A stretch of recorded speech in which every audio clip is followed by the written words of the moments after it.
Hello everyone, আমি নিনিতা চলে এসেছি আবারও একটি নতুন ভিডিও নিয়ে। দিনটি ছিল শুক্রবার, আমি চলে গিয়েছিলাম একটি ভিডিওটা এডিট করে আপলোড করা হয়নি এত কাজের মাঝে, ওই জন্য এত লেট হলো ভিডিওটা আপলোড করতে। আমি সকাল সকাল বাড়ি থেকে বেরিয়ে পড়েছিলাম শুটে যাওয়ার জন্য। তো দেখতে দেখতে বিশ্ব বাংলা গেটও পার করে দিয়েছি। দেন আমি পৌঁছে গেছিলাম সেই দিনের লোকেশন। পৌঁছেই দাদা শুরু করে দিয়েছিল আমার হেয়ার করতে। আমি হেয়ার করতে বসে পড়েছিলাম। তো একটু মেকআপ আর্টিস্টের সাথে ইন্ট্রোডিউস করিয়ে দিই, এটা হচ্ছে তুষার দা, আমাদের মালদার।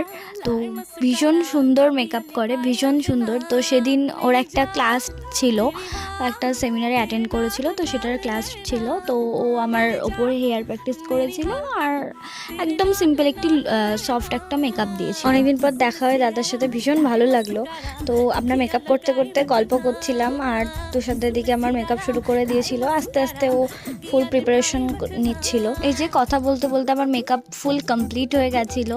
তো এই যে এটা আমার ফাইনাল লুক, কেমন লাগলো অবশ্যই একটু কমেন্ট করে জানিও। দেন মাথা ফ্রেশ করার জন্য কাজের শেষে একটু কফি খেয়ে নিচ্ছিলাম। তো দুজন মিলে আমরা অনেক গল্প করলাম, অনেকদিন পর দেখা হলো, সত্যি অনেক ভালো লাগলো।